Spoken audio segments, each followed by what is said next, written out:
on commence tout de suite par un mot d'athlétisme. Oui, les mondiaux en salle annulés.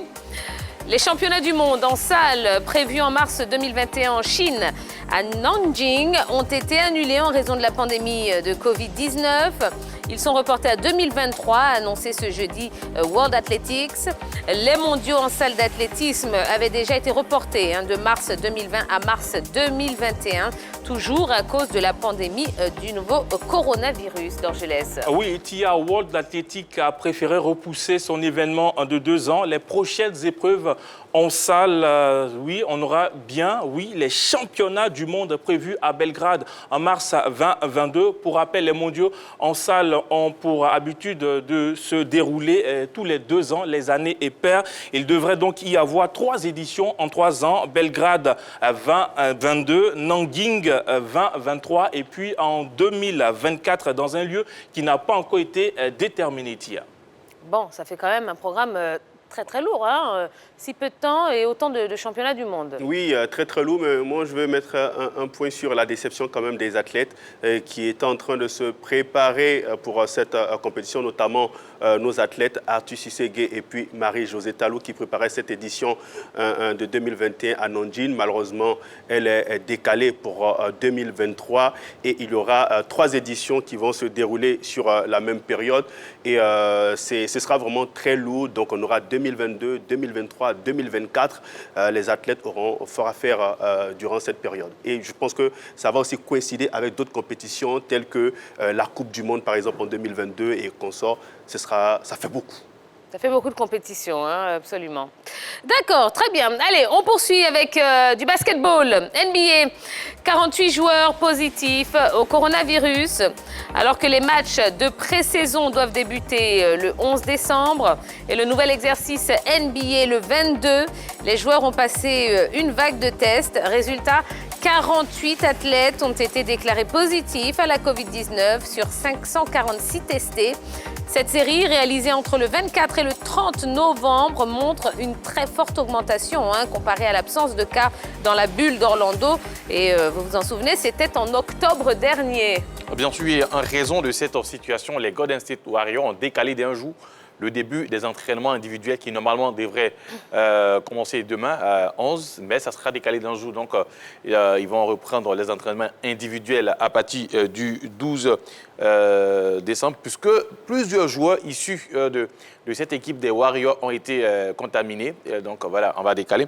Et puis, le protocole en NBA exige une quarantaine de 10 jours pour un joueur testé positif et même plus s'il développe les symptômes. Alors, selon le dernier résultat, la NBA est confrontée à un taux de positivité de 8,8%, ce qui est élevé par rapport à la bulle, comme vous l'avez dit, et c'est très dangereux.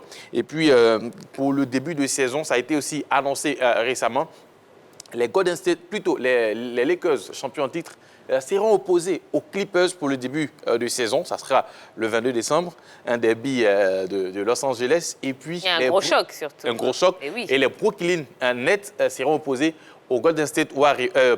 Aux Golden State Warriors. Alors, au niveau de ces confrontations, quand même une petite histoire, puisque la saison passée, les Lakers ont commencé la saison face aux Clippers. Ils ont été battus d'entrée par les Clippers, mais au finish, ce sont les Lakers qui sont imposés et qui ont remporté la bague. Et puis, l'autre opposition, ça sera entre les Nets et l'équipe des Warriors. Là encore, ça sera des retrouvailles entre Kevin Durant, qui était avec l'équipe de Golden State il n'y a pas longtemps. Il sera opposé au Stephen Curry et autres Draymond Green. Donc, ça sera de très belles rencontres à partir du 22 décembre en NBA. Et ben, on attend impatiemment le début de cette compétition. Mais là aussi, on est un peu inquiet par rapport à ces nouveaux cas de contamination qui ne font que augmenter. Une chose est certaine, c'est que la saison pourrait être énormément perturbée cette année en raison donc de la Covid. Là, c'est 9% de cas qui sont contaminés, mais là, ça pourrait avoir des conséquences néfastes sur la reprise de la compétition.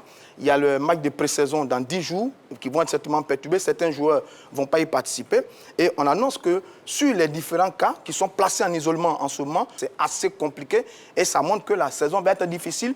Et d'ailleurs, ce n'est que le premier test. La Ligue a annoncé que tout au long de la saison, il y aura des tests régulièrement par rapport à la Covid. Ça veut dire quoi? Qu'on pourrait avoir saison arrêtée, on pourrait avoir quelques matchs perturbé, on pourrait avoir beaucoup de désagréments tout au long de cette saison. Mais on n'en est pas encore là. Pour l'heure, des mesures sont en train d'être prises par la Ligue pour que la saison soit effective. Mais malheureusement, la Covid s'invite, comme c'était le cas en 2020, la Covid est en train de s'inviter encore dans cette saison au niveau de la NBA. Pour les matchs de pré-saison, ça commence à partir de demain, le 11 décembre. Donc, la plupart des franchises, normalement, devraient... Bon, les matchs de pré-saison, c'est comme... on va prendre ça comme des matchs amicaux. Ils vont se tester à partir de demain. Mais comme je le disais, au niveau de Golden State, avec les tests qui ont été effectués, ils ont plusieurs joueurs qui ont été testés positifs. Donc, eux, ils vont décaler d'un jour cette pré-saison. Mais je dirais d'abord, ils vont se concentrer sur les entraînements individuels. Et puis après, on verra si cette équipe pourra commencer les matchs de pré-saison. Mais en ce qui concerne ces matchs, bien sûr, ça commence demain, 11 décembre. Et ça sera... Ça va s'étendre au niveau de toutes les franchises. Et puis, l'équipe de Toronto, qui elle, est au Canada, en raison de la crise sanitaire, va recevoir ses matchs du côté des États-Unis. La ville, je vous donnerai peut-être dans une prochaine émission. Mais cette année, cette saison, les Toronto Raptors ne vont pas recevoir au niveau du Canada pour essayer de empêcher... comment on appelle ça, la maladie de se propager au niveau de plusieurs villes. Très bien. Allez, on continue avec du cyclisme. Les premiers champions du virtuel sont connus. L'Allemand Jason Osborne et la Sud-Africaine Ashley Moolman sont devenus mercredi les premiers champions du monde de cyclisme virtuel. Osborne et Moolman ont été les plus rapides pour faire avancer leur avatar sur les routes de Watopia, le nom de l'univers virtuel où avaient lieu ces mondiaux. Et au terme des 50 km de course organisés sur l'appli de cyclisme Zwift, ils décrochent les premiers maillots arc-en-ciel décernés officiellement par l'Union cycliste internationale. Il faut savoir que pour cette compétition, les cyclistes s'affrontaient chacun chez eux depuis leur salon ou leur garage sur un vélo qui était connecté à un home trainer lui-même relié à un écran d'ordinateur. Et grâce à la plateforme Zwift, eh bien, toutes les difficultés de cette course, les dénivellements et puis les changements de terrain, tout était fidèlement reproduit. Et puis, il faut savoir que pour cette compétition, eh bien, on avait quand même des grands noms du cyclisme mondial qui étaient présents, qui avaient participé à cette compétition. On avait par exemple le Belge Thomas de Gent, on avait le Colombien Rigoberto Urán ou encore la Néerlandaise Anna van der Breggen. Il faut savoir que c'est vrai que c'est une course virtuelle sur vélo et devant un ordinateur, mais ce sont des vrais champions et des vrais athlètes. C'est de véritables athlètes. Jason Osborne, il est rameur de formation et champion d'aviron. Donc, c'est un vrai compétiteur. Et chez les dames Moolman, là, elle est championne sur terre. Donc, le circuit a été tracé. Bon, on passe en ville, dans les montagnes, au bord de la mer, sur vélo, mais ce sont de vrais athlètes, de vrais champions. Donc, c'est une vraie course. Avec, je dis, la dépense d'énergie n'est peut-être pas la même sur la course réelle, mais ce sont des vrais champions. Et donc, c'est la pandémie encore, la crise qui fait qu'on est à cette formule-là par rapport à cette compétition. C'est un peu nouveau, c'est assez particulier, mais bon, bravo à ces deux qui ont créé la surprise quand même, parce qu'eux, ce n'étaient pas de vrais spécialistes de cyclisme, mais là, ils ont créé la surprise. Bravo tout simplement à ces deux champions qui, sur du virtuel, mais qui sont des véritables athlètes. Oui, mais tiens, au niveau des temps, Jason, c'est 1h05, et puis Moolman, c'était le jour de son anniversaire. Elle a terminé la course après 1h13, donc comme cadeau d'anniversaire, elle a performé, elle a gagné, c'était tout simplement magnifique. Oui, et moi quand je vois ça, je ne sais pas pour vous, mais je trouve que c'est quand même génial, parce que c'est une belle réponse quand même à tout ce qui se passe aujourd'hui dans le monde à travers cette pandémie. Et voilà, on a vu qu'on a pu quand même passer un petit peu au travers. On pourrait même rester ici et puis avoir son écran, son vélo et puis participer à la pourquoi compétition. pas et puis surtout, à quand d'autres sports de façon virtuelle? J'aimerais bien voir des commandes de boxe de ce type-là. Mais ça veut dire qu'il faut avoir un vélo, il faut avoir un équipement, il faut s'inscrire, je crois, dans un logiciel. Il y a beaucoup de choses à faire, mais bon, c'est un beau petit test. Allez, on poursuit avec du football. Anderson Nyangbo, pisté par la France. Anderson Nyangbo pourrait franchir un nouveau palier dans sa carrière à la fin de cette saison. Le milieu offensif ivoirien est ciblé par Nice, Montpellier, Strasbourg et Stuttgart. L'Olympique lyonnais aurait également des vues sur l'ancien joueur d'Olympique Sport d'Abobo.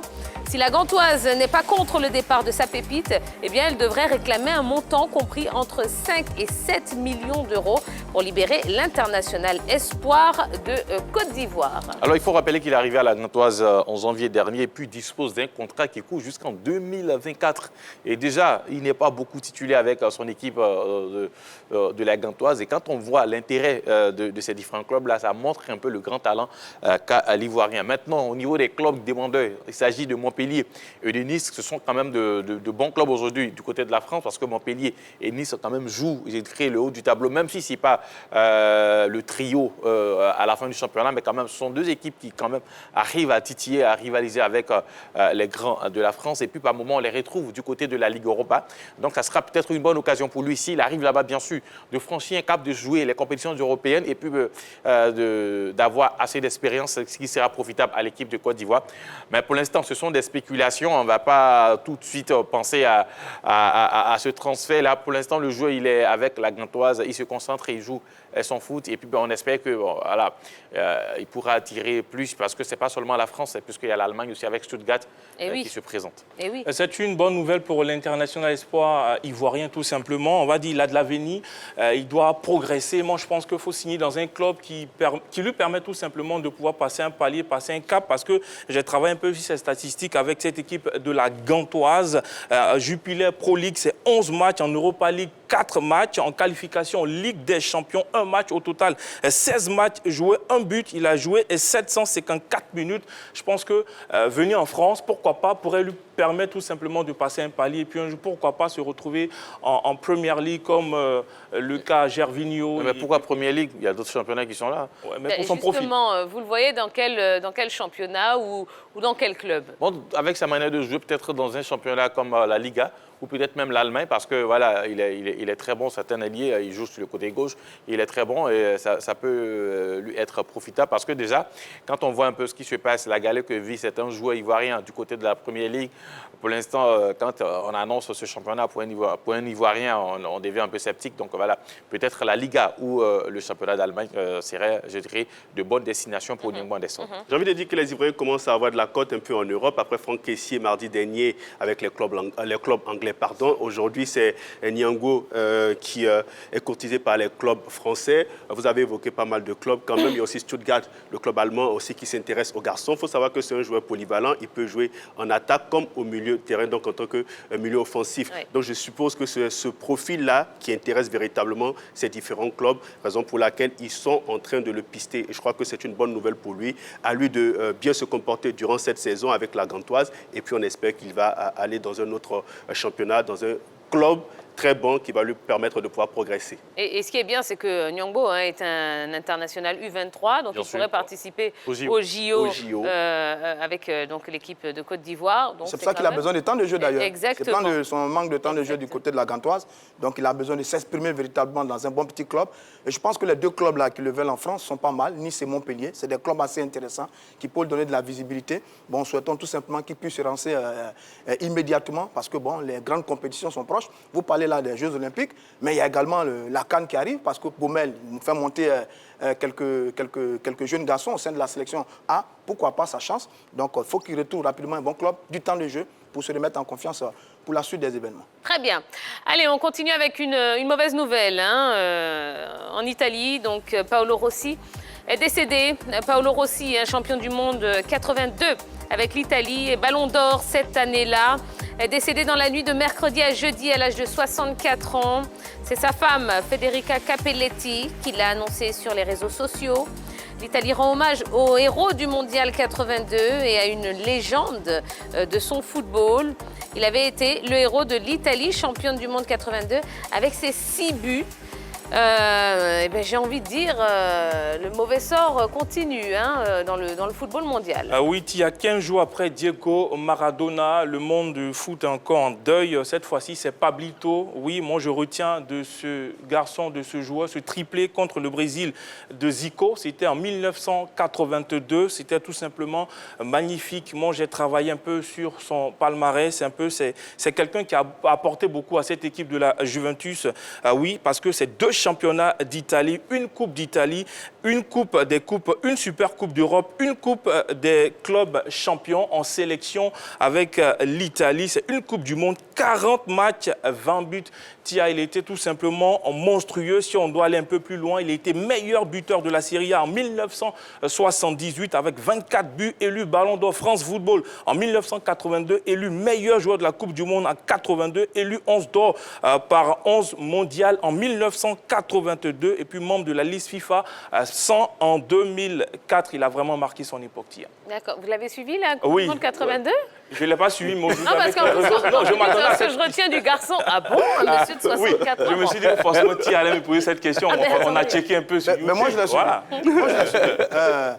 Moi, je l'ai suivi. Et pour l'histoire, il faut savoir que nous sommes en 1980.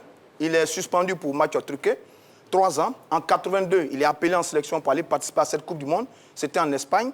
Eh bien, il gagne cette Coupe du Monde avec l'équipe de l'Italie. Il inscrit le premier but de la finale face à l'Allemagne. Je crois qu'ils ont gagné 3 buts à 1. À cette époque-là, il est meilleur buteur de la compétition. Il est meilleur joueur. Et en 82, il est Ballon d'Or. C'était l'Italie de Dinosof, de Tardelli, d'Artobelli, de Gentile, l'un des meilleurs défenseurs de tous les temps. Ces noms-là sonnent encore dans mon oreille parce qu'on était tout petit à l'époque, mais on a bien vu cette Coupe du Monde. Et puis lui, il y a la gloire un peu plus tard avec la Juventus de Turin. Il retrouve Michel Platini, le Français, et Boniek, le Polonais. La finale de 1985 de la Coupe d'Europe des clubs champions face à Liverpool, au stade des Ailes, le fameux match avec les incidents. Il était dans le match, il a gagné cette compétition. Oui, Paolo Rossi, c'est un nom qui sonne comme une vraie légende dans le football italien, l'âge d'or du football italien des années 80. Il était un banni qui est devenu un héros, parti d'une suspension de la prison pour gagner la Coupe du Monde. C'était une histoire formidable et les Italiens garderont, et nous-mêmes d'ailleurs, garderons un très grand souvenir de ce Paolo Rossi. On va dire que l'année 2020 est une mauvaise année pour le football mondial parce que de Diego en passant par Bouba Diop et puis aujourd'hui Paolo Rossi, ça fait beaucoup de sportifs qui sont partis. Ce qu'il faut retenir, c'est qu'avec cette équipe, c'est 48, avec l'équipe de la Squadra, 48 matchs disputés, 20 buts inscrits, 6 buts importants en Coupe du Monde. Vous avez parlé du but en finale, c'était le dernier but, le 3e but de l'équipe d'Italie qui permettait à l'équipe d'Italie de gagner la finale de 82. Il a marqué son époque, ça a été un très grand footballeur. On va dire tout simplement qu'il repose en paix. Absolument. Allez, on termine avec le PSG qui fait un cadeau à Achille Webo. Depuis mardi soir, vous savez que le PSG n'a pas cessé de témoigner son réconfort à Achille Webo, cible de propos racistes de la part du 4e arbitre de la rencontre Paris Saint-Germain, Bachak Chehir, du mardi, donc reporté à mercredi et remporté 5-1 par les Parisiens. Et disons que pour fermer la boucle des soutiens, eh bien, Nasser Al-Khelaifi, président du club francilien, a offert un maillot dédicacé par tous les joueurs parisiens à l'ex-international camerounais. Donc c'est un beau geste quand même à saluer. Oui, c'est vrai que la défaite est sévère, mais le geste, il est beau. Un joli maillot flanqué de son nom, offert par le président du club. C'est un très beau geste. Et décidément, il n'y a que des beaux gestes autour de Webo. Il y a eu la sortie du terrain des joueurs sur le match qu'on a vu. Ensuite, il y a les messages de soutien de Neymar, Mbappé, même Roger Mila, la légende du football africain. Ensuite, il y a eu la pancarte des supporters du Paris Saint-Germain qui ont dénoncé le racisme. Il y a eu également les joueurs à genoux, le poing levé, un peu comme ça s'est fait aux États-Unis dans les compétitions, quand il y a eu l'affaire George Floyd. Et puis là, il y a le joli maillot. Ben, on n'est que dans de très beaux gestes. Bravo au Paris Saint-Germain qui fait un superbe geste. Et bravo donc également à Achille Webo, qu'on connaît très bien, les gars, que les éléphants connaissent très bien. Mais enfin bref, c'est un très bon geste qui montre que dans le football, il y a les racistes, comme ça a été le cas avec cet arbitre, à banni du football, mais il y a aussi du fair play, de l'amitié, de la reconnaissance, de la chaleur, de la fraternité. Et ce geste-là est très beau. Et je pense honnêtement que sur l'action des joueurs qui sont sortis du terrain, on a fait un grand pas vers la fin du racisme dans le football, parce que beaucoup de joueurs, dont Yaya Touré et surtout Samuel Eto'o-Fils, avaient fait cette proposition à l'époque par rapport à lutter contre le racisme. Et là, ils ont marqué un vrai coup. Félicitations à tout le monde. Et le geste est très beau pour Achille Webo. Beau geste, oui, d'accord, mais quelle est la suite après? Est-ce qu'on va s'arrêter seulement qu'à ces beaux gestes? Je pense qu'il faut aller plus loin, il faut pousser la réflexion plus loin. Plus qu'il faut sanctionner, je pense qu'il faut... il y a la commission d'éthique qui a le dossier en main et qui va mener une enquête pour justement, parce qu'il faut éviter, à tout point de vue, pour qu'il y ait ces répétitions d'actes. Comme ça sur le terrain, parce que ce n'est pas intéressant du tout. En plus, ça vient d'un arbitre, celui qui est censé véritablement j'ai dit celui qui est censé mettre de l'ordre sur le terrain. Voilà, C'est un arbitre qui fait respecter les règles. C'est cet arbitre-là qui, s'illustre de cette manière. C'est vraiment pas intéressant. D'accord, très bien. Non, ne recommencez pas à provoquer tout le monde. Henri Jo, s'il vous plaît. Il a été maladroit. Maladroit, non, ça c'est pas être maladroit. Il sait ce qu'il a fait. Il sait ce qu'il a fait. Chacun donnera son résultat. Exactement. Allez, voilà ce qu'on pouvait vous dire concernant donc les news de ce soir. Dans un instant, eh bien, le gagnant du jeu d'hier, oui, qui a pronostiqué sur cette belle affiche entre le Real Madrid et Mönchengladbach, eh bien, il va venir sur le plateau de la Grande Team pour récupérer ce ballon, un ballon officiel de la Ligue des Champions. Et comment il a fait? C'est super simple. Il a pronostiqué, donc il a trouvé le bon prono. Il a invité ses amis à liker son commentaire et puis il a partagé la publication. Et voilà, aujourd'hui, eh bien, il se retrouve sur le plateau de la Grande Team. On va le recevoir dans quelques instants. Mais pour l'instant, eh bien, on va passer à une séquence que j'aime beaucoup, c'est Parole d'Aix.